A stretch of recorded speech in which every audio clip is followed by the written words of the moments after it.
যেভাবে লেখা আছে সেভাবেই পড়ছি। তিনি লিখেছেন, আসসালামু আলাইকুম জিপসু ভাই, আশা করি আল্লাহর রহমতে অনেক ভালো আছেন। এতদিন আপনাকে অনেক মিস করেছি, কিন্তু কোনো ঘটনা দিতে পারিনি। এর কারণ হলো আমি যে ফোনটা দিয়ে লিখতাম সেই ফোনটা নষ্ট হয়ে গেছে। তার নতুন ফোন কিনে আপনাকে ঘটনা লিখে পাঠালাম। আচ্ছা, আপনারা কখনো কি শুনেছেন মৃত মানুষ জীবিত হয়ে ফিরে এসেছে? যদি আপনার পরিবারের কোনো মৃত ব্যক্তি ফিরে আসে তখন কেমন ভয় লাগবে একবারে ভেবে দেখেছেন? আমি আজ আপনাদের এমন এক ঘটনা শোনাতে চলেছি, তাই আর দেরি না করে আমি ঘটনাটা শুরু করছি। ঘটনাটা শুরু করবার আগে আমার পরিচয়টা একটু দিয়ে নিই। আমার নাম মোহাম্মদ রনি, আমি সিঙ্গাপুর প্রবাসী, জেলা ঢাকা, থানা ধামরাই। ঘটনাটা আমি আমার কাকার কাছ থেকে যেভাবে শুনেছি আমি ঠিক সেভাবেই বলার চেষ্টা করব। ঘটনা বোঝার সুবিধার্থে কাকার ভাষায় বলছেন, কাকা রনি, আজকে যে ঘটনাটা শোনাবো না, এটা কিন্তু খুব ভয়ঙ্কর একটা ঘটনা। ঘটনাটি আমার শ্বশুর বাড়ির এলাকায় ঘটেছিল, একদম সত্য ঘটনা। আমি তখন নতুন নতুন বিয়ে করেছিলাম। তখন আমাদের অবস্থা এতটা ভালো ছিল না। আমার শ্বশুরের কাপড়ের ব্যবসা ছিল, তাই আমি আমার বউ নিয়ে শ্বশুর বাড়িতে থাকতাম আর কাপড়ের ব্যবসা করতাম। আমার শ্বশুর বাড়ির এলাকার বাদশা নামের একটা কবিরাজ ছিল। বাদশা কবিরাজ অনেক ভালো মানুষ ছিল। যদি কোনো সমস্যা হতো তবে বাদশা কবিরাজ সবার আগে সেখানে চলে যেত সাহায্য করার জন্য। বাদশা কবিরাজ কারো কাছ থেকে কোনো টাকা নিত না কবিরাজি করার জন্য। একদিন হলো কি, ওই গ্রামের ওই পরিবার অস্বাভাবিক কিছু ঘটনা ঘটতে শুরু করলো এবং পরিবারের একজন সদস্য মারা যায়।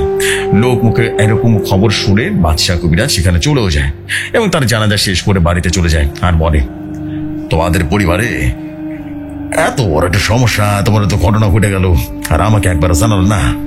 শোনো, তোমাদের পরিবারের সবাইকে মেরে ফেলার জন্য ভয়ঙ্কর কালোজাদু করা হয়েছে এবং তোমাদের খুব শক্তিশালী খারাপ জিন চালান করা হয়েছে, বুঝতে পারছো?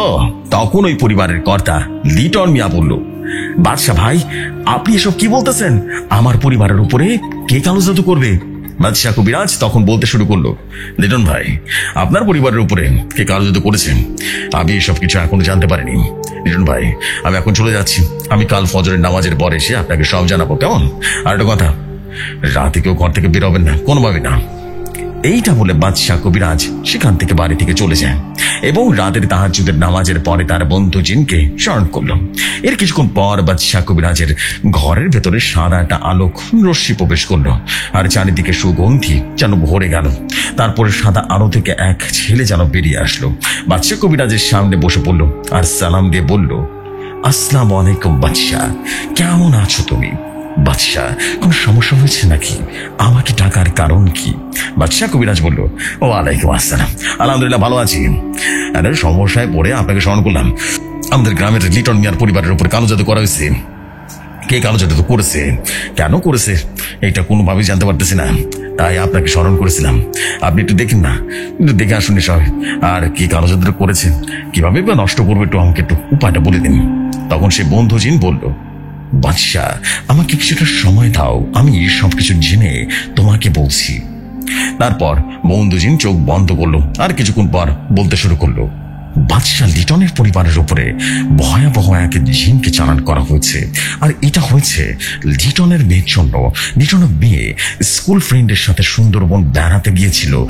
সেখানে একটা ছেলে তাকে খারাপ কাজ করতে বলে, এই কথা সে তার ফ্রেন্ডদের বলে। সবাই মিলে ছেলেটাকে অনেক মারধর করে। ওই ছেলের কাকা একজন তান্ত্রিক ছিল, তার কাছে অনেক শক্তিশালী জিন পিশাচ আছে। ছেলেটা তার কাকাকে কেঁদে কেঁদে সমস্ত ঘটনা বলে। তখন ওই ছেলের চাচা রতন তান্ত্রিক তার সব থেকে শক্তিশালী জিনকে পাঠিয়েছিল লিটনের পরিবারের সবাইকে শেষ করে দিতে। এই জিনের হাত থেকে লিটনের পরিবার এবং তার মেয়েকে বাঁচানো সম্ভব নয়। বাদশা কবিরাজ তখন বলল, আপনি সব কি বলতেছেন? একটা পরিবার কিভাবে শেষ হয়ে যাবে আর আমি কিছু করবো না? কোন একটা উপায় বলে দিন। তখন তার বন্ধু জিন বলল, একটা উপায় আছে, তবে এতে তোমার মৃত্যু হতে পারে। খুব ভয়ঙ্কর এবং খুবই শক্তিশালী একটা জিন।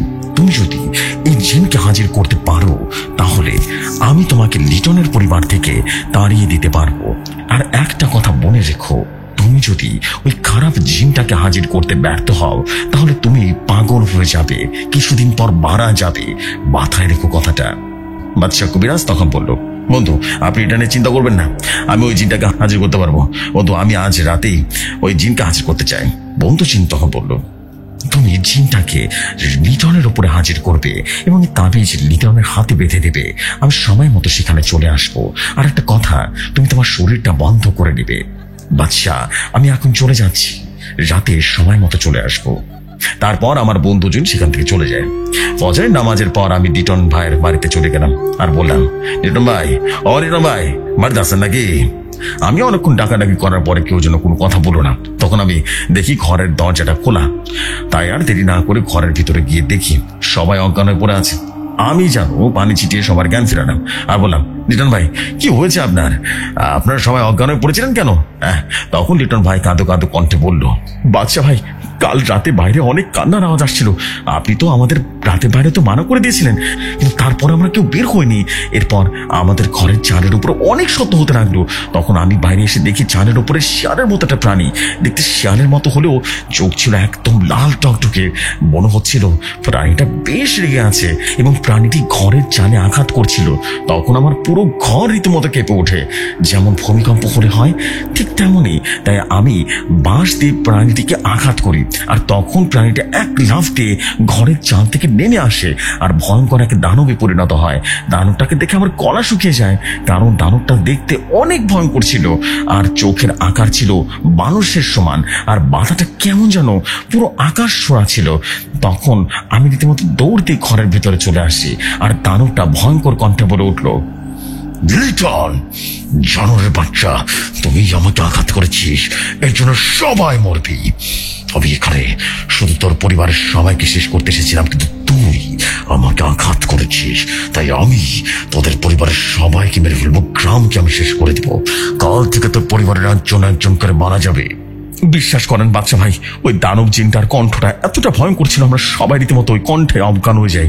তখন বাদশাহ কবিরাজ বলল, লিটন ভাই, আমি সব জানি, মহান আল্লাহ তাআলার অশেষ রহমত ছিল, আপনাদের কোনো ক্ষতি করতে পারেনি। লিটন ভাই, আপনার মেয়ে তার বন্ধুদের সাথে সুন্দরবন বেড়াতে গেছিল, বুঝতে পারছেন? আর বলো তো, সমস্যাটা শুরু হয় সেখান থেকে। আর যে জিন আপনাদের পেছনে পড়েছে খুব শক্তিশালী জিন, আর ওকে দিনে হাজির করা সম্ভব না, ওকে রাতের বেলা হাজির করতে হবে। আর জিনকে যদি হাজির করতে চাইলে সে মারা যাবে। তাই আমি রাতের বেলা জিনটাকে হাজির করবো, কেমন? তারপর আমি লিটন ভাইকে কিছু জিনিস জোগাড় করতে বলে চলে আসলাম। রাতে এসার নামাজ পড়ে লিটন ভাইয়ের বাড়িতে চলে যাই এবং তারপর আমি লিটন ভাইয়ের পরিবারের সবাইকে একটা গোল বৃত্তের ভিতরে বসিয়ে দিই। আমি আর লিটন ভাই অন্য একটা বৃত্তের ভিতরে বসে পড়ি। তারপর আমি লিটন ভাইকে বললাম, লিটন ভাই, আমি আপনার উপরে জিনটাকে হাজির করবো, আপনি ভয় পাবেন না, কেমন? আপনার কোনো ক্ষতি হবে না। আমাকে রোকা করার অনুমতি দিলাম। তারপর আমি রোকা করা শুরু করে দিলাম। প্রায় 2 ঘন্টা রোকা করার পরেও যখন জিনটা হাজির হচ্ছে না, তখন আমি অনেকটা ক্লান্ত হয়ে যাই। কিন্তু আমি রোকা করা বাদ দিতে পারবো না, কারণ রোকা করা বাদ দিলে আমি মারা যাবো। তাই আমি আমার শেষ শক্তি দিয়ে রোকা করতে লাগলাম। এভাবে আরো 1 ঘন্টা রোকা করার পর চারদিকে তুমুল ঝড় শুরু হয়ে গেল। চারদিকে গাছপালা যেন ভেঙে যেতে লাগলো। এমন সময় লিটন ভাইয়ের গলা যেন ভারী হয়ে এলো। সে বলল, বাদশা, তুমি এখানে এসে ঠিক করিসনি। বাদশা, এখান থেকে চলে যা। শুধু শুধু নিজেকে বিপদে ডেকে আনছিস। আমি তোকে একটা সুযোগ দিলাম। তখন আমি বললাম, আমি তো চলে যাব, তার আগে তোকে এখান থেকে চলে যেতে হবে। তোর নাম কি? হ্যাঁ, সত্যি করে বল। আর কেন লিটনের পরিবারের উপর নজর দিয়েছিস, সত্যি করে বল। তখন লিটনের ভেতর থেকে সে জিনটা বলে উঠলো, আমি এখানে ইচ্ছে করে আসিনি, আমাকে পাঠানো হয়েছে, আর আমি যেখানেই যাই তাদেরকে শেষ করে দিই। আমি এখানে কেন এসেছি এটা তুই ভালো করে জানিস। বাদশা, আমাকে যেতে দে, তা না হলে তোর অনেক বড় ক্ষতি হবে, অনেক বড়। তখন আমি বললাম, তোর যখন এত ক্ষমতা, তাহলে এখান থেকে চলে যা দেখি। তখন লিটনের ভেতর থেকে সে জিনটা বলে উঠলো, বাদশা জানারে বাচ্চা, তুই আমাকে ক্ষমতা দেখবি, আমার ক্ষমতা দেখবি, দেখ তাহলে। তুই তোর চোখ বন্ধ কর। আমি আমার চোখ বন্ধ করলাম, আর চোখ বন্ধ করে আমি যা দেখতে পাই এটা দেখার জন্য মোটেও প্রস্তুত ছিলাম না। আমি দেখতে পাই বিশাল বড় এক দানব আমার সামনে দাঁড়িয়ে আছে। তার চোখগুলো যেন মানুষের সমান এবং মাথাটা যেন আকাশ চুম্বি, আর শরীর থেকে যেন আগুন বেরিয়ে আসছে। আর আমার সকল জিনকে বন্দি করে রেখেছে শুধু আমার বন্ধু জিন বাদে। তারপর আমি আমার চোখ খুলে হাঁপাতে লাগলাম, কারণ আমার অনেক পানি পিপাসা লেগেছে, অনেক। তখন লিটন আমার গলাটা চেপে ধরে, মানে লিটনের ভেতর থেকে সে জিনটা আমার গলাটা চেপে ধরলো আর বলে উঠলো, জানোয়ারের বাচ্চা, আমি তোকে ভালোভাবে বলেছিলাম এখান থেকে চলে যা, কিন্তু তুই আমার কথা শুনলি না। এখন মর তাহলে। আমি তখন বললাম, জানোর বাচ্চা, আমাকে ছেড়ে দে বলছি। আমার বন্ধু জিন যদি এখানে চলে আসে না, তাহলে কিন্তু তুই প্রাণ নিয়ে ফিরতে পারবি না, বুঝতে পেরেছিস?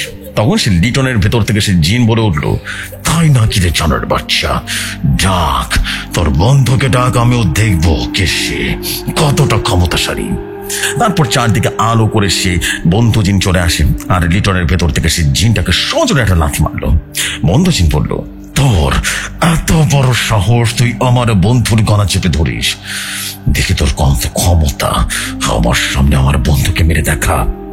বাদশা, তুমি রোগা করার আগে তোমার শরীর বন্ধ করো নাই কেন? তোমাকে বলেছি কাজ শুরু করবার আগে তাড়াহুড়ো করবে না, তুমি তোমার শরীর বন্ধ করো, আর এই পানিটা লিটনের উপরে ছিটিয়ে দাও। বাদশা কবিরাজ। তারপর আমি আমার শরীরটা বন্ধ করে নিলাম, আর বন্ধু জিনের দেওয়া সে পানি লিটনের উপর ছিটিয়ে দিন, এবং পানি ছিটে দেওয়ার সাথে সাথে লিটন চিৎকার করতে করতে ছটফট করতে থাকে।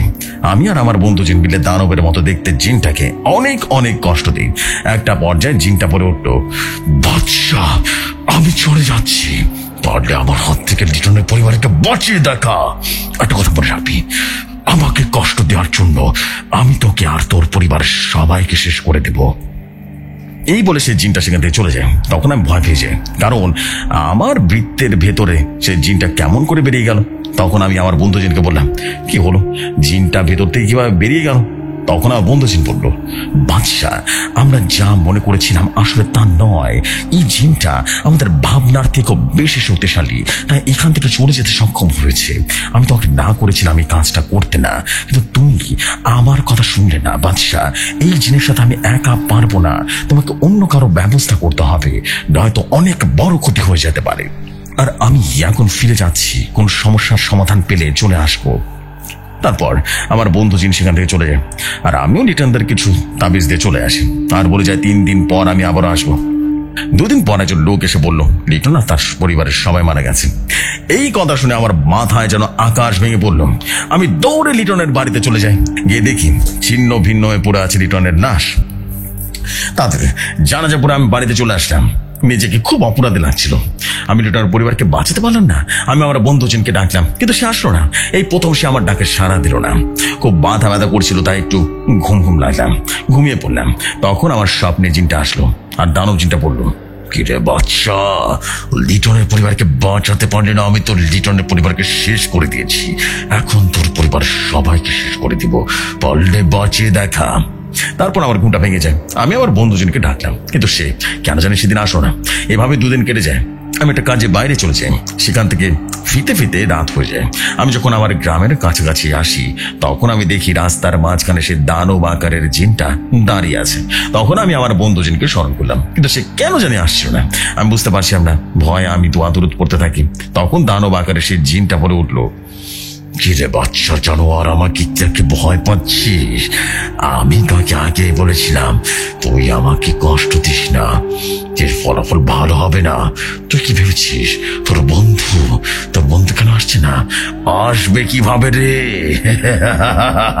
আমি তোকে বন্দি করে রেখেছি, বাদশা তোর শরীরটা বন্ধ করা আছে, তাই তুই অপবিত্র কর, নাহলে তোর বন্ধুকে আমি ছাড়বো না। তখন আমি বললাম, শয়তান, তুই আমার বন্ধুকে ছেড়ে দে, আমি আমার শরীর অপবিত্র করছি, আমার বন্ধুকে কিছু করবি না, আমার শরীর অপবিত্র করছি, তুই যা খুশি কর আমাকে, কিন্তু আমার বন্ধু জিনকে ছেড়ে দে। তখন দানব জিন বলল, বোকা কবিরাজ, তোর জিনকে অনেক আগেই মেরে ফেলেছি, এখন তোকে আমি মেরে ফেলবো। এর পরের দিন গ্রামের বাইরে রীতিমতো বাদশা কবিরাজের লাশ পাওয়া যায়। কি ভাবছিস রনি, ঘটনা এখানে শেষ? আরে না, ঘটনা কিছু বাকি আছে, শোন তাহলে। তো বাদশা কবিরাজের লাশ দাফন করা হয়ে যায়। বাদশা কবিরাজের কবর দেওয়ার 2 দিন পর রাতের বেলা খুব বৃষ্টি নামে, ভয়ঙ্কর বৃষ্টি। তো বাদশার বউ শুনতে পায় তার স্বামী সে বৃষ্টির দিনে তাকে ডাকছে। তখন বাদশা কবিরাজের বউ বেশ ভয় পেয়ে যায়। তখন সে তার সন্তানদেরকে ডাকে আর সমস্ত ঘটনা খুলে বলে। তখন বাইরে থেকে বাদশার কণ্ঠে ডাক দেয়, আর তার ভয়ে রীতিমতো দরজা খুলে যে দৃশ্যটা দেখে সে অনেকটা ভয় পেয়ে যায়। তারা দেখে কাফনের কাপড় পরে বাদশা কবিরাজ দাঁড়িয়ে আছে। তখন সবাই অজ্ঞান হয়ে যায় রীতিমতো ভয়। একবার ভেবে দেখ, আশেপাশে কেউ নেই, হঠাৎ করে মৃত মানুষ চলে আসছে, ভয় লাগবে না? কি লাগবে না বল? তো সবার যখন জ্ঞান ফিরে আসে, তখন বাদশা কবিরাজ বলে উঠলো, তোমরা ভয় পেও না, আসলে আমি মারা যাইনি। ওই দানবজিটা আমার আত্মাকে বন্দি করে রেখেছিল, তাই আমি অজ্ঞান হয়েছিলাম, আর তোমরা আমাকে মৃত ভেবে কবর দিয়েছো। আর আজকে আমার যখন জ্ঞান ফিরেছে তখন আমি বাড়িতে চলে এসেছি। আমি দিনের বেলা আসবো না, কারণ মানুষ আমাকে দেখে ভয় পেতে পারে, তাই শুধু রাতে আসবো। যখন সবকিছু জানাজানি হবে তখন আমি দিনের বেলা আসবো, কেমন? তো সবাই যখন বাদশা কবিরাজের কথা বিশ্বাস করে, আর এইভাবে কিছুদিন কেটে যায়। কিন্তু একটা ব্যাপার লক্ষণীয় ছিল, যেদিন রাতে বাদশা কবিরাজ আসে সেই দিনের পর থেকে প্রতি রাতে ওই গ্রামে একজন একজন করে মারা যাচ্ছিল। বাদশা কবিরাজের ছেলে, মানে 2 ছেলে 1 মেয়ে আর একটা তার স্ত্রী। বাদশা কবিরাজের বড় ছেলে ছিল মাদ্রাসার ছাত্র। এক রাতে খটখট আওয়াজ শুনে বাদশা কবিরাজের বড় ছেলের ঘুম ভেঙে যায়। সে বুঝতে পারে শব্দটা তার মায়ের ঘর থেকে আসছে। সে তার মায়ের ঘরে গিয়ে যা দেখে, এটা দেখার জন্য সে মোটেই প্রস্তুত ছিল না। সে দেখতে পায় তার বাবা বাদশা কবিরাজ তার মার মাথা চিবিয়ে চিবিয়ে খাচ্ছে। এইটা দেখে বাদশা কবিরাজের বড় ছেলে একটা চিৎকার মারে, আর তখন বাদশা কবিরাজ সেখান থেকে উধাও হয়ে যায়। বাদশার ছেলে রীতিমতো চিৎকার শুনে পাড়া প্রতিবেশীরা সবাই চলে আসে, আর এসে দেখে বাদশার ছোট ছেলে মেয়ে এবং তার স্ত্রীর আধা খাওয়া লাশ পড়ে আছে, আর বাদশার বড় ছেলে তারা অজ্ঞান হয়ে পড়ে আছে। বাদশার বড় ছেলের জ্ঞান ফিরলে সে সব কথা শুনে ওস্তাদকে রীতিমতো খুলে বলে। তখন তার ওস্তাদ সাদ্দাম হুজুর বলল, আসিফ, তুমি আমাকে আগে বলো নি কেন? তুমি জানো না মানুষ মারা গেলে কখনো ফিরে আসে না? আরে তুমি আমাকে আগে জানালে তোমার পরিবারকে হারাতে হতো না। তখন আসিফ অনেক কান্নাকাটি করলো। তখন আমি তাকে বললাম, বাবা আসিফ, কান্না করো না, যা আবার তা তো হয়ে গেছে। ওই জানোয়ারের বাচ্চাকে আমি অবশ্যই শাস্তি দিব, আর আজ রাতে তুমি আমার সাথে থাকবে, ঠিক আছে? আজ থেকে তুমি আমার সাথে থাকবে। সেটার মুখে দেখে তাকানো যায় না, তার বোনের কষ্ট, পুরো পরিবারকে হারিয়েছে সে। খুব খারাপ লাগছিল, খুব খারাপ। তো তারপর আমি আমার বন্ধু শাহজালাল জিনকে ডাকলাম। সাথে সাথে চারপাশ যেন ঝড় শুরু হয়ে গেল, চারদিকে সুগন্ধি যেন ফুটে গেল, আশেপাশের যত ফুল ছিল মুহূর্তে ফুটতে লাগলো। তখন আমি বুঝতে পারি আমার বন্ধু শাহজালাল জিন সেখানে আসছে। কিছুক্ষণ পর খুব মিষ্টি করে আমাকে সালাম দিল, আর শাহজালাল তার সুমধুর চেহারা নিয়ে আমার সামনে হাজির হলো। শাহজালালের মতো সুন্দর চেহারার সুন্দর জিন আমি আগে কখনো দেখিনি। শাহজালাল জিন বলল, আসসালামু আলাইকুম, কেমন আছো সাদ্দাম প্রিয় ভাই? আমি বললাম, ওয়ালাইকুম আসসালাম আমার প্রিয় বন্ধু।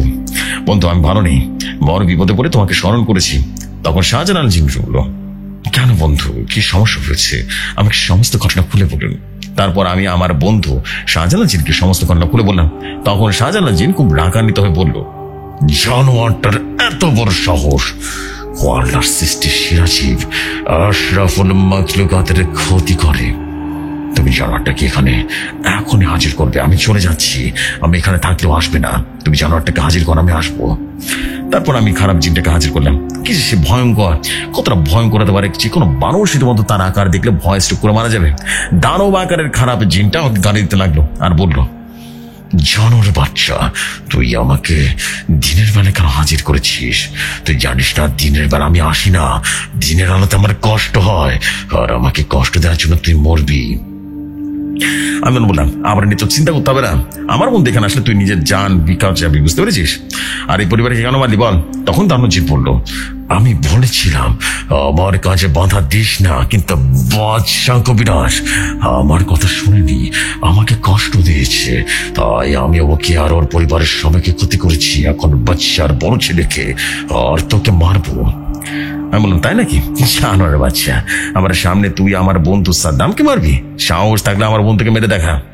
তখন দানব জিন বলল, সামান্য একটা জিন হয়ে আমার সামনে লড়াই করতে এসেছিস? তুই জানিস আমি কে? আমি আমার সমস্ত খারাপ জিনদের রাজা, আমার শক্তির কাছে সবাই তুচ্ছ। এইটা বলে দানব জিনটা আরো বড় হতে লাগলো এবং তার পেছনে 2টা আগুনের পাখা বেরিয়ে আসলো।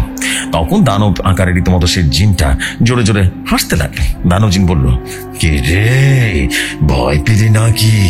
সাহস থাকলে আমার সাথে লড় দেখি, কত শক্তি। তারপর শাহজালাল জিন বিশাল একটা দানবে পরিণত হলো। শাহজালালের শরীর থেকে রীতিমতো আগুন বেরিয়ে আসতে শুরু করলো এবং শাহজালালের এমন রূপ দেখে জিনটা বেশ ভয় পেয়ে গেল। কাপা কাপা কণ্ঠে বলল, তুই সত্যি করে বল, তোর পরিচয় কি? তখন শাহজালাল জিন বলে উঠল,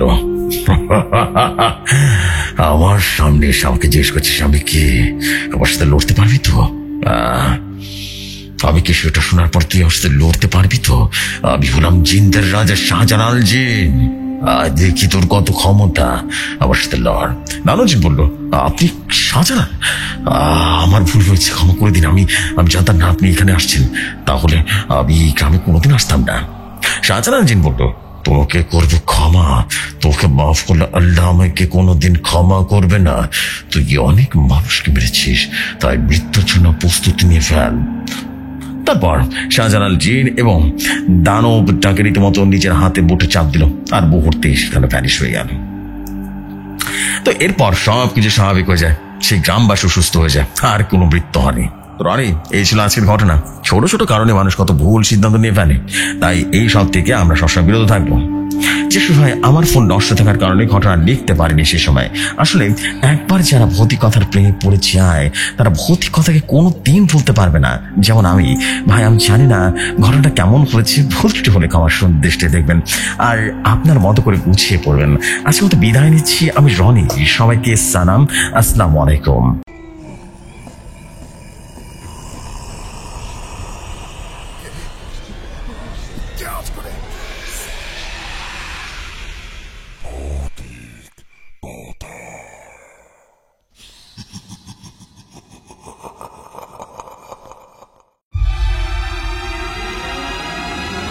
ওয়ালাইকুম আসসালাম প্রিয় ভাই, থ্যাংক ইউ ভেরি মাচ রানি ভাই for a beautiful story. And স্টোরিটা কিন্তু শেয়ার হয়ে গেল, অসম্ভব রকম সুন্দর একটা স্টোরি ছিল। অ্যান্ড আসলে এটা কিন্তু বলতে হবে মৃত্যুর পর কখনোই মানুষ ফিরে আসে না। সত্যি অনেক ভালো একটা স্টোরি ছিল। অ্যান্ড আই বিলিভ যে আপনাদের সবার কাছে স্টোরিটা অনেক বেশি ভালো লেগেছে। ভালো না লাগার কিছু নেই, স্টোরিজ আনডাউটলি ফাটাফাটি কিছু একটা হয়ে যাবে আজকে। সো আশা করছি আপনাদের বেশ ভালো লাগছে আজকের স্টোরি। আর ভালো লাগলে কমেন্ট করবেন। অ্যান্ড ভাইয়া, থ্যাংক ইউ ভেরি মাচ। আপনার পরবর্তী ঘটনার অপেক্ষা আছে, আপনি দ্রুত পরবর্তী ঘটনা লিখে পাঠান, বিকজ আই নো পরবর্তী ঘটনা বেশি জোস হবে। দেরি করবেন না, আপনি দ্রুত লিখে ফেলুন, আপনার পরবর্তী ঘটনার অপেক্ষায় আমি আছি। সো চলে যাই আমরা পরবর্তী ঘটনায়।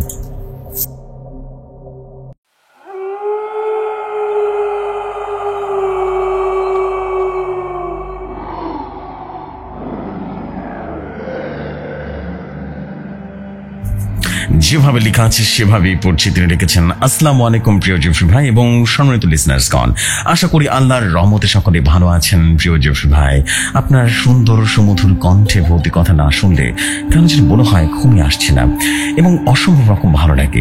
এবং ছোট করে আমার পরিচয়টুকু দিয়ে নিই। আমার দেশের বাড়ি কুমিল্লা, জেলা মুরাদনগর। আমি মালয়েশিয়ান প্রবাসী। আমার ব্যক্তিগত কারণে গ্রামের নামটি বলছি না জেফরি ভাই, অনেক কথা বলে ফেলেছি, এখন সরাসরি ঘটনায় চলে যায়। আমার নাম সুজন আহমেদ। এই ঘটনাটি আমার একটা দাদুর কাছ থেকে শোনা, যেভাবে শুনেছি সেভাবে বলার চেষ্টা করছি। বলছেন, আমার দাদু আজকে যে ঘটনাটা শোনাতে চলছি না, তার খুব ভয়াবহ পরিস্থিতির মুখোমুখি হয়েছিল। সে কোনো একদিন রাতে আমার দাদুর নাম সাহেব আলী কবিরাজ বলে মানুষ চিনে। বলছেন বরাবরের মতোই সাহেব আলী কবিরাজ।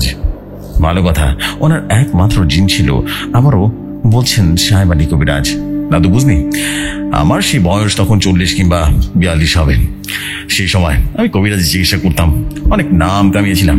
বুঝলি দাদু, সেই সময় জিন আমাকে অনেক উপকার করতো। জিনটি মুসলিম ছিল, তাই এত বড় পাওয়ার তার। আমার বন্ধু জিনটার নাম আলী আহমেদ, অনুগোত্রের। বুঝলি, আমি এখনো জানতে পারিনি। যাই হোক, তার পরিচয়টা গোপন রেখে ঘটনা বলছি, কারণ আছে। এই কথা না বললে আরেকদিন বলবো না, কেমন? একদিন আমি বাজার থেকে আসছিলাম, অনেক লেট হয়ে যায়। তার কারণ বাজারে হঠাৎ করে আমাকে একটা লোক পেছন থেকে বলে উঠলো, সাহেব আলী কবিরাজ, সাহেব আলী কবিরাজ, আমি আপনাকে খুঁজছিলাম। তখন আমি বললাম, ও আচ্ছা, কিন্তু কেন, কি হয়েছে বলো, কি সমস্যা নাকি? তখন লোকটি বলতে লাগলো, খুব ভয় আতঙ্কে ওই লোকটা পিপাসিত হয়েছিল, মনে হচ্ছিল যেন অনেক দিন খাবার খায় না। আমি বুঝতে পেরেছি তার মুখটা শুকনো হয়ে গেছে, রুটির মতো হয়ে গেছে। লোকটি বলে উঠলো, কবিরাজ সাহেব, আজ 7 দিন যাবৎ আমি আপনার সন্ধান করে যেতেছি, আপনার খোঁজ খবর নিয়ে যেতেছি। হঠাৎ করে গাজীপুর বাজারে একটা লোক আমাকে বলল, আপনি এই গ্রামে যান, ওই গ্রামে একটা ভালো কবিরাজ আছে, তাকে পেলে হয়তোবা আপনি উপকৃত হতে পারেন। ওই লোকটা এই কথাটা বলে চলে গেল। আপনার নাম এই লোকের মুখ থেকে শুনেছিলাম। আর দেরি না করে আমি আপনার গ্রামে চলে আসলাম। এসে দেখি আপনার বাড়িতে আপনি নেই। আপনার ফ্যামিলিকে জিজ্ঞেস করলাম, তারা বলল আপনি নাকি কোনো একটা দূর দূরান্ত কবিরাজি চিকিৎসা করতে গিয়েছেন। আমি তখন জিজ্ঞেস করলাম আপনার ফ্যামিলিকে, আপনি কবে ফিরবেন? তারা আমাকে নির্ধারিত ঠিক কোনো কিছুই বলতে পারলো না। তাই আমি বাড়িতে চলে আসলাম। বাড়ি এসে একজন আলেমকে দেখালাম। আমার সাথে ঘটে যাওয়ার সমস্ত ঘটনা আলিম সাহেবকে বললাম। উনি আমার কথা শুনে মুখের উপরে কিছুই না বলে তিনি চলে গেলেন। আমি জানি না আমার উপরে কি বান মারা হয়েছে কিনা, যে বান কাটাতে কেউ পারবে না। কবিরাজ সাহেব, এখন আপনি আপনি আমার শেষ ভরসা। আল্লাহ পাক চাইলে হয়তো আপনার ওসিলে আমাকে সুস্থ করতে পারবেন। আমার সাথে কি হচ্ছে কবিরাজ? দেখুন না, আপনি নাকি পালিত জিন আছে, আপনার সেই জিনকে দিয়ে একটু জানার চেষ্টা করুন না। দেখেন না, অনেকদিন খাবার পানি কিছুই খেতে পারছি না, ঠিকঠাক মতো খাবার খেলে সাথে সাথে বমি হয়ে যাচ্ছে। সাধারণ কোনো বমি নয়, বমির সাথে রক্তক্ষরণ হচ্ছে। আমার খুব ভয় লাগছে। আর একটা কথা, প্রতি রাতে আমি স্বপ্ন দেখছি, খুবই বাজে স্বপ্ন। ঘুমের ভিতরে কোথায় যেন আমাকে নিয়ে যাওয়া হচ্ছে, অনেক টর্চার করা হচ্ছে, নির্যাতন করা হচ্ছে, আর আমি এগুলো নিতে পারছি না। দয়া করে কবিরাজ সাহেব, দয়া করুন না। এই কথাগুলো বলে লোকটা শ্বাস নিতে লাগলো। লোকটির কথা শুনে বুঝতে পারলাম তার উপরে শক্তিশালী করে জিন দ্বারা বান মারা হয়েছে, মরণ বান। তবে আমি লোকটার বললাম, ভাই আজকে চলে যান, কালকে আমি আপনার বাসায় আসছি, কেমন? চিন্তা করবেন না, আল্লাহর কাছে, আল্লাহর উপরে ভরসা রাখুন, ঠিক আছে? আল্লাহ ঠিক একদিন আপনাকে উদ্ধার করবেন। আমি চেষ্টা করব, যথেষ্ট চেষ্টা করবো আপনাকে সুস্থ করার, ঠিক আছে? আল্লাহ মালিক তো আছেন, ইনশাল্লাহ, চিন্তা করবেন না। লোকটা রীতিমতো হাওমাও করে কাঁদলো আর বললো, সাহেব আলী, কবে আসবেন? আমি কিন্তু আপনার অপেক্ষায় থাকবো। মরে গেলে আমি আপনার পথ চেয়ে থাকবো, কারণ আপনি অবশ্যই কিন্তু আসবেন। এই কথা বলে সে লোকটি সামনে দিয়ে চলে যায়। আমি তখন শুনলাম মুয়াজ্জিনের আজান, এশার আজান দিচ্ছে। আমি অজু করে মসজিদে গেলাম। নামাজ শেষ করে আমার রুমে এসে আমি আমার বন্ধুজিনকে স্মরণ করলাম। স্মরণ করার সাথে সাথে আমার রুমটি যেন আতরের সুঘ্রাণে ভরে গেল। আমি আতরের সুঘ্রাণ পেয়ে বুঝলাম আমার বন্ধু আমার সামনে এসেছে। তখন আর দেরি না করে আমি জিজ্ঞেস করলাম, বন্ধু কেমন আছো? তখন আমার বন্ধু আমাকে সালাম দিল আর বলল, আসসালামু আলাইকুম, কেমন আছেন আলী সাহেব কবিরাজ? আশা করি আল্লাহর রহমতে ভালো আছেন। তখন আমি বললাম, আলহামদুলিল্লাহ ভালো আছি, আপনি কেমন আছেন? তখন আমার বন্ধু চিন বললো, হ্যাঁ আমিও ভালো আছি। আলী সাহেব, কেন আমাকে ডেকেছেন সেটা আগে বলুন। তখন আমি আলী সাহেবকে সমস্ত ঘটনা বললাম। সে লোকটি আমাকে কি কি বললো। অনেক খোঁজাখুঁজি করার পর আমাকে বাজারে এসে দেখা হয়েছে, যা যা বললো সবকিছু বললাম। তখন আমার বন্ধু আলী আহমেদ বলল, আচ্ছা বন্ধু, ঠিক আছে, কালকে যেহেতু যাবেন, তবে আপনি আগে যান, আমি আপনার পাশে ছায়ার মতো থাকবো। দেখুন গিয়ে আসলে তার সাথে কি ঘটতে চলেছে। তখন এই কথা শুনে আমার বন্ধু জিন আলী আহমেদ এখান থেকে নিমিষে উধা হয়ে গেল। আমিও আর দেরি করলাম না, ঘুমাতে চলে গেলাম এবং ঘুমের ভেতরে একটা স্বপ্ন দেখলাম।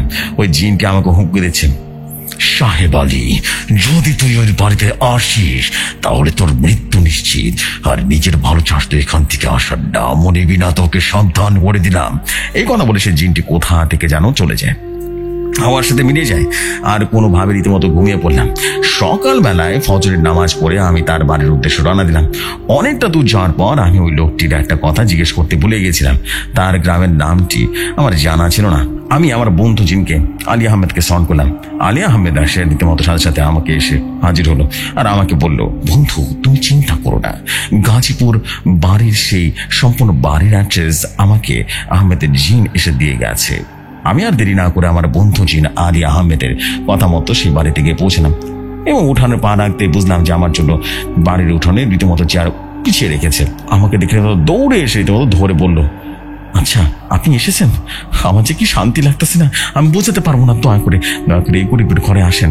তখন সে লোকটি আমাকে নিয়ে তার ঘরে বসালো। আমি তাকে বললাম, ভাই আমাকে একটুর জন্য তো আপনার এই রোগ একাকিত্ব ভাবে ছেড়ে দেবো। তৎক্ষণ সে রুম আমার জন্য রেডি করে দিলেন আর আমাকে ঝোড়া থেকে যত কি দাও আছে, মন্ত্রের বই আছে, সব করে নামিয়ে একটা গোল বৃত্ত একটা এঁকে দিলেন। একে একে সে জিনটাকে স্মরণ করার পর নিমিষে কিছুক্ষণের মধ্যে আমার সামনে চলে আসে। আমি প্রশ্ন করতে যাবো ঠিক তখনই সে জিনটা বলে উঠল, আলী তোমাকে না বলেছি তুমি এখানে আসবি না, আসলে তোর মৃত্যু নিশ্চিত। বলিনি তোর আজ এসেছে, যেহেতু এইখান থেকে জীবিত আর ফিরে যেতে পারবি না। এই বলে ভয়ঙ্কর একটা হাসি দিল সেই জিনটি। এবার যেটি এমন ভয়াবহ বিভৎস রূপ ধারণ করেছে আমি বিশ্বাস করতে পারছিলাম না যে জিন এত ভয়ঙ্কর রূপ হতে পারে। আমি যেন হতভম্ব হয়ে তাকিয়ে রইলাম, তাকে কিছু বলতে পারছিলাম না। আমার জবান যেন বন্ধ হয়ে গেছিল। আমি থরথর করে কাঁদছিলাম। তৎক্ষণাৎ আমি মনে মনে আমার বন্ধু জিন আলী আহমেদকে স্মরণ করতে লাগলাম। আর সেই সময় সে বাড়িতে মনে হলো যেন ভয়ঙ্কর এক দৃশ্য নেমে এসেছে। একমাত্র আমি দেখতে পাচ্ছিলাম আমার বন্ধু জিন এমন ভাবে আগমন করবে আমি বুঝতে পারিনি। আমি আমার বন্ধু জিনকে দেখে ভয় রীতিমতো থরথর করে কাঁদছিলাম। তখন সে বন্ধু জিন বলল, সাহেব আলী কবিরাজ, তোমার সাথে আলী আহমেদ আছে জানলে আমি অনেক আগে চলে যেতাম। তবে এখনকার মতো আমাকে ক্ষমা করে দাও, এখনই তোর শরীর ছেড়ে চলে যাব, আমার জীবনে ভিক্ষা দাও। তখন আলী আহমেদ বলে উঠল, শয়তান শয়তান, তোর কোনো ক্ষমা নেই, বাঁচতে চাইলে এখান থেকে চলে যা, আর মরার জন্য প্রস্তুত নিয়ে নে শয়তান। এই বলে দেখলাম আমার বন্ধু জিন রীতিমতো আলী আহমেদ বিভৎস এক রূপ নিল, এবং বিভৎস রূপ দেখে রীতিমতো আমি অজ্ঞান হয়ে যাওয়ার মতো অবস্থা হলো। আমি দেখলাম আমার বন্ধু জিন আলী আহমেদ ওই শয়তানের গলাটা টান দিয়ে রীতিমতো ছিঁড়ে ফেললো, এবং শয়তানটা নিমিশে ধ্বংস হয়ে গেল। আমার বন্ধু জিন স্বাভাবিক রূপে ফিরে আসলো আর আমাকে বলল, সাহেব আলী, কোন চিন্তা করো না, শয়তানটাকে চিরতরে শেষ করে দিয়েছি, আর কোনো ভয় নেই বন্ধু, এখন আমি আসি, আসসালামু আলাইকুম। এই দিয়ে রীতিমতো আর বন্ধু জিন চলে গেল। আমি ওই লোকটাকে বললাম, ভাই আপনার আর কোনো ভয় নেই, আল্লাহর রহমতে আমরা সফল হয়েছি আমাদের কাজে, আজ থেকে আপনার জাদু দ্বারা একদম সম্পূর্ণভাবে মুক্ত, কেমন? আর আমি কিছু ওষুধ দিয়ে দিচ্ছি আর তাবিজ দিয়ে দিচ্ছি, শরীরটা বন্ধ করে রাখবেন, ঠিক আছে? আর তাবিজগুলো 41 দিনের আগে কোনোভাবে খুলবেন না। এই বলে আমি তার শরীর বন্ধ করে দিলাম, তার ঘর বন্ধ করে দিয়ে চলে আসলাম। এই ছিল আজকের ঘটনা। তো যে সময় এই ছিল আজকের কালো জাদুর একটি ঘটনাটা সিলেক্ট হলে দয়া করে জানাবেন, আর কত শেয়ার করবেন একটু জানাবেন। আসসালামু আলাইকুম।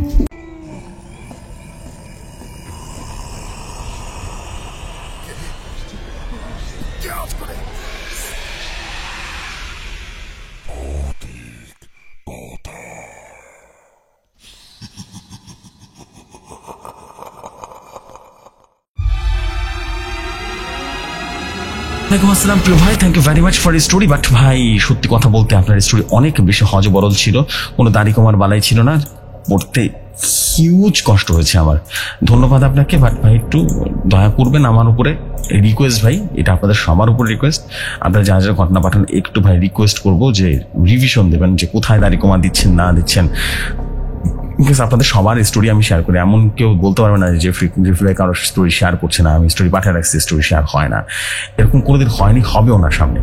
সো এই জন্য বলবো যে আপনারা প্লিজ এই ব্যাপারটা একটু মানে বি সিরিয়াস অ্যাবাউট ইট, ওকে? আশা করছি বুঝতে পারছেন। সো এনিওয়েজ আমি আর দেরি করবো না, চলে যাচ্ছি পরবর্তী ঘটনা। আশা করছি পরবর্তী ঘটনা আপনাদের কাছে ভালো লাগবে। চলে যাই ঘটনায়।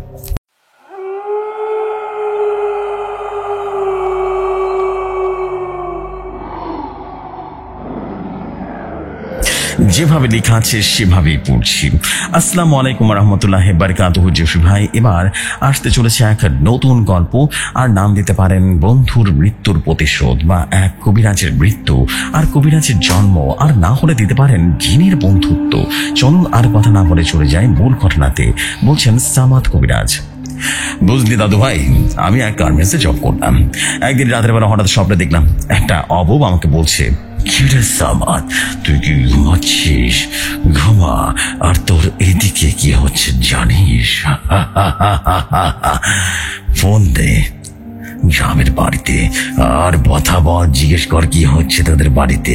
এই বলে রীতিমতো হাঁ করে হাসতে লাগলো। পরের দিন সকালবেলা আমি গ্রামের সবাইকে ফোন দিলাম, এবং ফোন দিয়ে রীতিমতো ধরলো, আর তাকে বললাম, মা কি হয়েছে, বাড়িতে কোনো সমস্যা হয়েছে নাকি?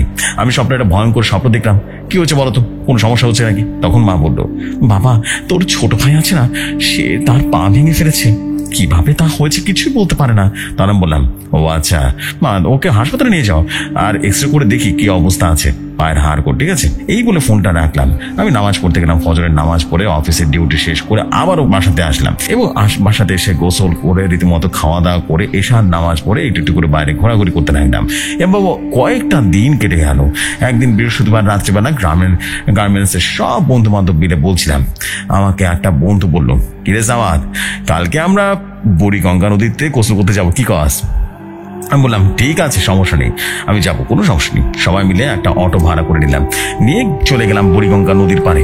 গিয়ে একটা জিনিস লক্ষ্য করলাম, দেখলাম আমার মাথার উপরে দুইটা পাখি ঘুরুর করছে। পাখি দুটো এত সুন্দর ছিল, কি বলবো দাদু ভাই, আমি দেখে পাখি দুটোর প্রেমে পড়ে গেছিলাম। পরে ভাবলাম যদি পাখি দুটোকে ধরতে পারতাম তাহলে বাসায় নিয়ে আসতাম। আমি মনে বুঝতাম, আর সাথে সাথে ভালোবাসার গল্প করতাম, একলা একলা কথা বলতাম। তখন সবাই বললো, সামাদ আজ নদীতে নাম, আমরা এখন গোসল করবো। তখন আমি বললাম, হ্যাঁ দাঁড়া আমি আসছি। যখন বুড়িগঙ্গা নদীর তীরে রীতিমতো নদীতে ডুব দিলাম, আমার তখন চোখটা মেলে দেখলাম চারদিকে বিশাল বড় বড় মাছ, চোখ লাল করে আমার দিকে তাকিয়ে আছে। একবারে মনে হচ্ছিল যে আমাকে এখনই রীতিমতো ছিঁড়ে ছিঁড়ে খাবে, আর ডুব দিচ্ছিল। ওটা দেখে সবাই রীতিমতো স্বাভাবিক এবং স্বাভাবিকভাবে রীতিমতো ডুব দিলাম। যে চোখ মেলে দেখলাম একটা মাছ রীতিমতো আমার দিকে ধীরে ধীরে আসছে। হঠাৎ দেখলাম বাচ্চাটা থেমে গেল। মনে হলো আমার পেছন থেকে কিছু একটা দেখে ওরা রীতিমতো থেমে গেছে। পেছন করে তাকিয়ে দেখি বেশ ভয় পেয়েছে। এসব দিকে ভয় পেয়ে আমি রীতিমতো নদী থেকে উঠে রীতিমতো পোশাক পাল্টালাম। আমি রীতিমতো সবাইকে বললাম, এই তোরা তাড়াতাড়ি ওঠ, এইখান থেকে চলে যেতে হবে, বাসায় যাবো, আজকে শুক্রবারে জুম্মার নামাজ পড়তে হবে। আরেকদিন এসে ইচ্ছা মতো গোসল করবো না, ঠিক আছে? আমার ভালো লাগছে না। তারপরে জুম্মার নামাজ পড়ে এশার নামাজ পড়ে রুমে এসে ঘুমাবো। তখন হঠাৎ দেখলাম ঘরটা আলোয় আলোয় আলোকিত হয়ে গেল। মিষ্টি সুগন্ধিতে চারিদিকে ভরে গেল। আর মাঝখান থেকে দেখলাম দুইটা পরী পড়ে যে আমার সামনে রীতিমতো আমার ঘরে চলে আসলো। আর এসে আমাকে বললো, আসসালামু আলাইকুম সামাদ, কেমন আছো? আমি বললাম, না বেশি একটা তো ভালো নেই, আমার ছোট ভাইটার পা ভেঙে গেছে, তো অনেক কষ্ট পেয়েছে আর কি। তখন পরি দুটো বলে উঠলো, তুমি কি জানো তোমার দাদু মুসলিম কবিরাজ কেন মারা গেছে? তখন আমি বললাম, আমি তো জানি না কিভাবে মারা গেছে, আপনি যদি জেনে থাকেন একটু বলুন না দয়া করে। তখন পরি দুটো বলতে শুরু করলো, তোমার দাদু মারা গেছে কালো জাদুর কারণে। তাহলে সবটা খুলে বলি, শোনো তাহলে। তখন আমি বললাম, কালো জাদুর কারণে মানে বুঝতে পারলাম না।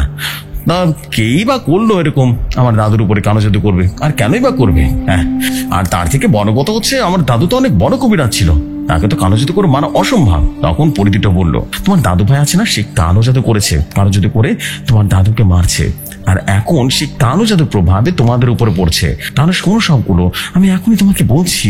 আর হ্যাঁ, তুমি যখন ঈদে বাড়ি যাবে তখন একটা ভালো কবিরাজের সাহায্য নেবে। তখন আমি বললাম, আচ্ছা ঠিক আছে, আমি যাব।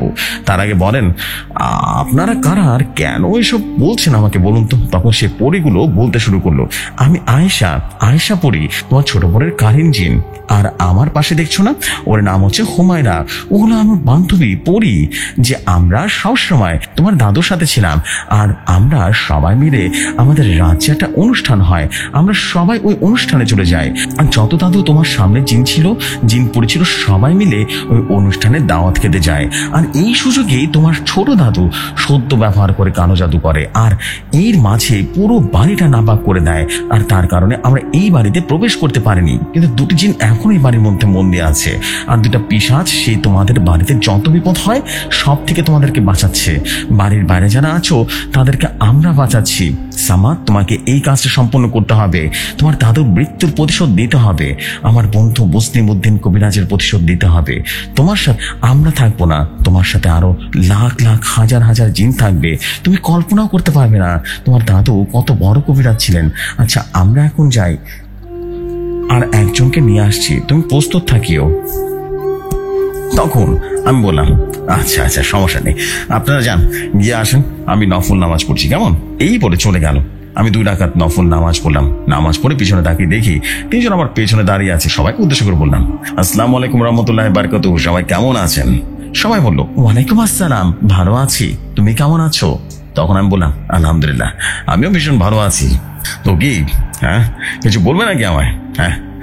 সে তখন নতুন ব্যক্তিটা সুমধুর কণ্ঠে বলল, তুমি হয়তো আমাকে চিনতে পারছো না, আমি তোমার দাদু মুসলিমের সাথে ছিলাম। এতদিন দুঃখজনক হলেও সত্য, তোমার দাদুকে আমরা বাঁচাতে পারিনি। এতে আমার সব বন্ধুর মন খারাপের কারণ। তোমার দাদুর মতো একজন মানুষ খুঁজে পাওয়া অনেক ভাগ্যের বিষয় ছিল। তাহলে শোনো কিভাবে তোমার দাদুকে হত্যা করা হয়েছে। আমরা একটা মিশন নিয়ে কাজ করছিলাম। মিশন কাজ হওয়ার পরে আমাদের 2 রাজ্যের একটা খাওয়া দাওয়ার প্রয়োজন বা আয়োজন ছিল। আমাদের রাজ্যের ডাইনি পিশাচ এদেরকে ঢুকতে দেওয়ার জন্য নিষেধ ছিল, তাই এদেরকে আমরা বলি তোমার দাদুকে একটু খেয়াল রাখবে। কিন্তু হঠাৎ ওদের কেউ সেই অনুষ্ঠানে আমন্ত্রণ জানানো হয়, কারণ দুইজন ছিল অনেক ভালো আল্লাহর বান্দা জিন। তখন আমরা কেউ আমাদের আশেপাশে ছিলাম না। এই সুযোগে তোমার মেজ দাদু একটা কালো জাদু করে এবং তান্ত্রিকের কাছে গিয়ে করে। আর তোমার বেজো দাদু তান্ত্রিককে বলল, তান্ত্রিক বাবা, আমাদের এই কাজ করে দেবেন। আমি অনেক আশা নিয়ে এসেছি আপনার কাছে। আমি চাই মুসলিম উদ্দিন কবিরাজের উপরে মরণ বান মারতে, কারণ সে বেঁচে থাকলে আমি আমার ভাগের জমি জমা পাবো না। আর আমি ওকে অনেকবার বলেছি আমার জমি জমা আমাকে বুঝিয়ে দিতে। সে বলেছে সে এখন বুঝিয়ে দেবে, কিন্তু আমি তাকে শেষ করে দিতে চাই। আচ্ছা তান্ত্রিক বাবা, আপনি বলেন তো আমি জমি কিভাবে দিব? এই কথা বলার পর আমাকে অনেক মারধর করলো। আমি চাই ওকে একেবারে শেষ করে দিতে। তখন তান্ত্রিক বলল, তুমি এমন করে বলো না, আরে হবে না, আর একটা মরণ বান তোমাকে কি কিছু করতে হবে। যদি কিছু করতে পারো তাহলে মরণ বান মারা সম্ভব। তুমি এখন চলে যাও, আর পরে এসো। হ্যাঁ, আমি তোমাকে সবকিছু বলে দেবো। তারপর একদিন তোমার মেঝো দাদু আবারও সেই তান্ত্রিকের কাছে যায় আর তান্ত্রিককে বলে, তান্ত্রিক বাবা বলেন এখন আমায় কি করতে হবে, আমি সেটাই করব। তখন তান্ত্রিক বলল, আমাকে তোর ভাইয়ের মাথার চুল, তার পোশাকের টুকরো আর কাপড়ের টুকরো, ঠিক আছে, শ্মশানের পুরানো আর ছাই আর খিঞ্জিরের মাটি নিয়ে আসতে হবে। তাহলে রাত্রিবেলার মধ্যে চলে আসবি, তাহলে সম্পূর্ণ আমি কাজটা করতে পারবো। আর শোন, কোনো যেন ভুল না হয়, আর আসার সময় দুটো কালো পাঠা নিয়ে আসতে ভুলবি না, ঠিক আছে, একদমই নিয়ে আসবি। তখন তোমার বেচু দাদু বলল, সমস্যা নেই, কিন্তু আমাকে বরণ বানটা মারতে হবে, যে কোনো বিনিময় হোক না কেন আমি মারতে চাই, না হলে আমি আমি টিকে থাকতে পারবো না, আমার জমি জমা হাত ছাড়া হয়ে যাবে। তারপরে এখন সব বলছি শোনো। তারপর সে তাঁজেই তোমাদের বাড়িতে এসে রাতের অন্ধকারে যখন বাড়িতে সবাই ঘুমিয়ে ঘরে ছিল, তখন সে তার হাতে থাকা খিঞ্জির মাটি পুরো বাড়িতে শিখিয়ে দেয়। এর কারণে পুরো বাড়িটাই নাপাক হয়ে যায়। আর শ্মশানের ছাই তোমার দাদুর উপরে, চুল তোমার দাদুর এক টুকরো কাপড় এগিয়ে মরণ বান মারে তোমার দাদুর উপরে, আর কয়েকটা বাড়িতে চিন চালান করে দেয় তোমাদের বাড়িতে। আর তোমার দাদুকে তোমার ফ্যামিলির সবাইকে মারার জন্য বাড়িতে জিনগুলো উঠে পড়ে লেগেছে। কাজটা যতটা সহজ মনে হচ্ছে ততটাই কঠিন। ইবলিস শয়তানের দ্বিতীয় পুত্র, তাই কাজটা এতটা কঠিন হবে তুমি ভাইবো না। এই পর্যায়ে তোমার দাদু জিন, আজ থেকে আমি তোমার সাথেই থাকবো, তুমি টেনশন করো না, সব সময় থাকবো ইনশাআল্লাহ। তখন আমি বললাম, আচ্ছা ঠিক আছে, কিভাবে বানটা ছোড়ানো যায় একটু বলতে তো পারেন না, আমার ফ্রেন্ডের তো মাও মারা যাবে। তখন সে দাদুর জিন বলে উঠলো, তুমি যতদিন না ওই বাড়িতে প্রবেশ করবে ততদিন ওই বাড়ির সবাই ঠিকঠাক মতো থাকবে। তুমি যখনই ওই বাড়িতে প্রবেশ করবে তখনই সবার উপরে কারো ছায়া নেমে আসবে। তখন আমি বললাম, তাহলে কি আমি বাড়িতে এখন প্রবেশ করতে পারবো না? এসব অভিশাপ আমি একাই সইব? হ্যাঁ, ফ্যামিলির উপর থেকে বলে দেন না কি করতে হবে, একটু বলে দেন। তখন দাদুর জিনগুলো বলল, তুমি একটু অপেক্ষা করো, কিছুদিন পর আমরা এমন এক হাতিয়ার বানাবো, এই হাতিয়ারের নাম শুনলে ইবলিস শয়তান পর্যন্ত ভয় পেয়ে যাবে। বুঝতে পেরেছো? তুমি কোনো চিন্তা করিও না, গ্রামে গেলে বসতে পারবে, শুধু ঈদ পর্যন্ত অপেক্ষা করো, ওই বিনের পানে দেখা হবে ইনশাআল্লাহ। তুমি এখন মনোযোগ সহকারে তোমার কাজকর্ম করতে থাকো। তখন আমি বললাম, এরপর আমি আপনাদের কোথায় পাবো, কিভাবে খুঁজে পাবো, আপনাদেরকে কোথায় বা পাবো, আর যদি না পাই তখন কিভাবে কি হবে বলুন তো? তখন দাদুর জিন বলল, তুমি আগে ওই গ্রামের বাড়িতে যাও, আর হ্যাঁ মনে রাখবে কখনো নিজের বাড়িতে প্রবেশ করবে না। তোমার বন্ধু আকাশের বাড়িতে প্রবেশ করবে, কিন্তু নিজের বাড়িতে ভুলেও প্রবেশ করবে না, এবং দোয়াটা পড়লে আমরা তিনজন তোমার সামনে উপস্থিত হব। এই বলে রীতিমতো আয়েশা পুরী এবং হুমায়রা পুরী চলে গেল। রোজ শেষে ঈদের ছুটিতে গেলাম গ্রামের বাড়িতে, গিয়ে উঠলাম আমার সেই বন্ধু আকাশের বাড়িতে, এবং বিল পারে একদিন গেলাম, ওর সূরা পড়ে আমি স্মরণ করতে লাগলাম দাদুর জিনকে। হঠাৎ করে দেখলাম আমার সামনে আলো রীতিমতো আসতে শুরু করলো, মিষ্টি সুগন্ধিতে পড়ে আসলো সেই জায়গাটায়। সেই দাদু জিন আমাকে এসে বলে উঠলো। কিছুক্ষণ পর দেখলাম হুমায়রা পুরী আর আয়েশা পুরীও চলে আসছে। তখন আমি তিনজনকে সালাম দিলাম, তিনজনে আমার সালামের উত্তর দিল। তখন সে বলল, দাদু ভাই তুমি এসেছো, অনেক খুশি হয়েছি, এখন আমরা আমাদের প্রতিশোধ নিতে পারবো, আমার বন্ধুর মৃত্যুর প্রতিশোধ, তোমার দাদুর প্রতিশোধ নিতে পারবো। এখন তুমি এই আদরটা নাও, তোমার শরীরে মাখো, আর তোমার চোখের পাতার উপরে কিছুটা মেখে নাও। যা হতে চলেছে তুমি পাথর না মাখলে নিচে মেখে পারবে না।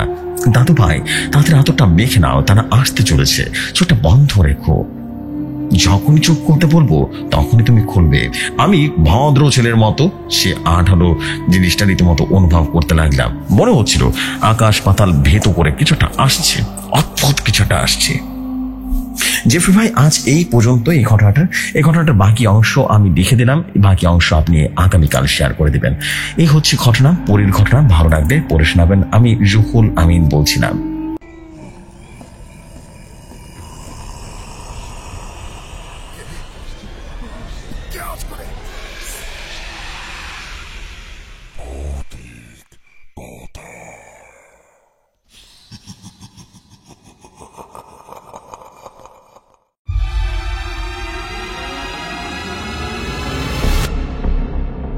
থ্যাংক ইউ সো মাচ আমাদের রুহুল ভাই, thank you very much for your story. এবং এই স্টোরির পরবর্তী পার্টও কিন্তু আমার কাছে আছে ইনশাল্লাহ, অ্যান্ড ইনশাল্লাহ আগামীকাল ডেফিনেটলি এই পরীর ঘটনাটা ডেফিনেটলি শেয়ার করে দেওয়া হবে। খুব সুন্দর ছিল স্টোরিটা, অলৌকিক সুন্দর ছিল। মানে আমি যদি বলি প্রথম থেকে রুহুল আমিন ভাইয়ের স্টোরি প্রথম থেকে খুব সুন্দর ছিল, অ্যান্ড আই বিলিভ যে স্টোরি সবার কাছে ভালো লাগবে। অ্যান্ড পরীর ঘটনা আগামী পরীর যে স্টোরিটা এখন শেয়ার হলো, এই স্টোরিটা ইনশাল্লাহ আগামীকাল ডেফিনেটলি বা ফ্রাইডেতে আমরা এইটার পরবর্তী পার্ট বা শেষ পার্টটা আমরা শুনবো। এটা নিয়ে কোনো মিস্টেক হবে না, অ্যান্ড আই হোপ আপনারা সবাই বুঝতে পেরেছেন। যদিও ফুল স্টোরিটা আমার কাছে ছিল, বাট আমার কাছে মনে হলো যে স্টোরিটা যেহেতু পরীর স্টোরি সবাই অনেক পছন্দ করেন, তো 2 পার্টে দিলে হয়তো সবাই অনেক বেশি এনজয় করবে। সো এই চিন্তা ভাবনা থেকে আমার আসলে মনে হলো যে ওয়েল আমরা যদি কালকে দিই তাহলে হয়তো বা খুব সুন্দর হবে জিনিসটা। সো এই হচ্ছে বিষয়, আমি আর দেরি করবো না, আমি এখন আজকের এপিসোডটা এখানে শেষ করছি, বিকজ আজকে রাতে কিন্তু আমাদের জন্য জায়ান চলছে। সো জায়ানের ভিতরে আমি আর অনেক লং কোনো এপিসোড দিতে যাচ্ছি না, আজকে এখানে শেষ করছি ইনশাল্লাহ। আগামীকাল কিন্তু লং একটা এপিসোড থাকবে আপনাদের জন্য, 2টাই 1 ঘন্টা প্লাস স্টোরি থাকবে। লং এপিসোড বলতে লং এপিসোডই হবে ইনশাল্লাহ, বেশ ভালো একটা সময় যাবে আপনাদের সাথে। আমি আর দেরি করবো না, এখানে শেষ করছি ইনশাল্লাহ। ডেফিনেটলি কথা হবে আগামীকাল। ততক্ষণ ভালো থাকুন, সুস্থ থাকুন। আসসালামু আলাইকুম, শুভরাত্রি সবাইকে।